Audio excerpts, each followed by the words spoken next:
Doctor की खाल में छुपे एक ऐसे जल्लाद को दिल्ली पुलिस ने गिरफ्तार किया है जिसे उसके कारनामों की वजह से डॉक्टर डेथ कहा जाने लगा।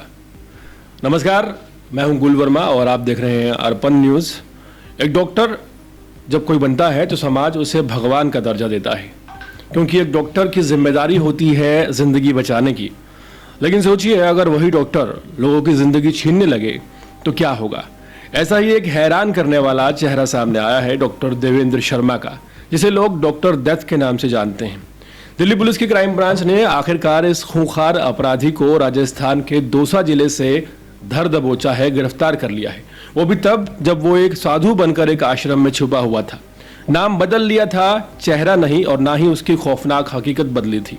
उत्तर प्रदेश के अलीगढ़ का रहने वाला देवेंद्र एक आम इंसान की तरह दिखता था। आयुर्वेद की डिग्री ली, BA MS किया और डॉक्टर बन गया। लेकिन 1994 में जब गैस एजेंसी में हुए घोटाले में 11 लाख का नुकसान उठाया तो वो सीधा अपराध की दुनिया में उतर गया। इसके बाद उसने जो रास्ता पकड़ा वहां से पीछे मुड़ने का नाम नहीं लिया। 1998 से 2004 के बीच देवेंद्र ने किडनी ट्रांसप्लांट का एक खौफनाक रैकेट चलाया, जिसमें 125 से ज़्यादा लोगों की किडनियां अवैध तरीके से निकाली गई।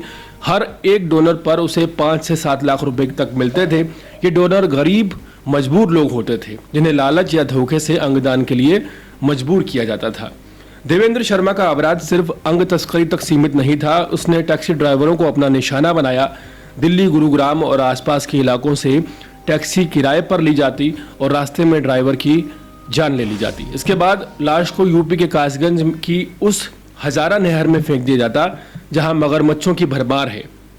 वो कहता था जब मगरमच्छ लाशों पर झपटते थे तो उसे बहुत सुकून मिलता था। सोचिए कैसी दिमागी हालत इस डॉक्टर की रही होगी।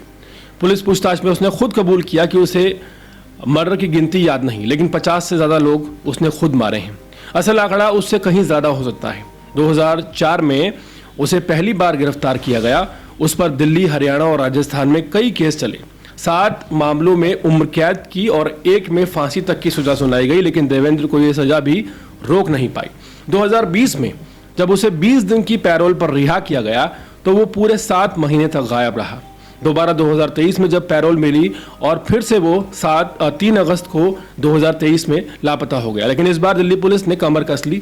6 महीने तक जयपुर, आगरा, प्रयागराज और अलीगढ़ में उसकी तलाश की गई और आखिरकार दौसा के एक आश्रम में उसे पकड़ लिया गया, जहां वो एक साधु के भेष में फर्जी नाम से प्रवचन देता हुआ दिखाई दिया। डॉक्टर डेथ की ये दोहरी जिंदगी उसके अपने परिवार को भी तोड़ कर रख गई। उसकी पत्नी ने 2004 में ही उससे रिश्ता तोड़ लिया था और अपने दोनों बेटों को लेकर वो दुबई चली गई। अब उसका बड़ा बेटा स्विट्जरलैंड में नौकरी करता है और छोटा बेटा केरल में है।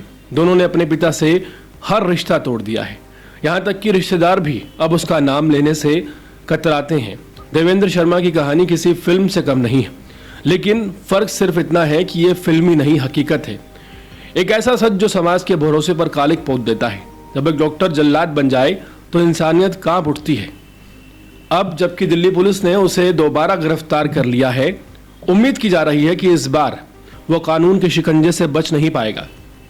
लेकिन सवाल यह है कि ऐसे राक्षस समाज में पनप कैसे जाते हैं और कब तक हम इन्हें नहीं पहचान पाते। ये सिर्फ एक अपराध की कहानी नहीं है, बल्कि उस भरोसे की भी मौत है जो भरोसा हम एक डॉक्टर पर करते हैं।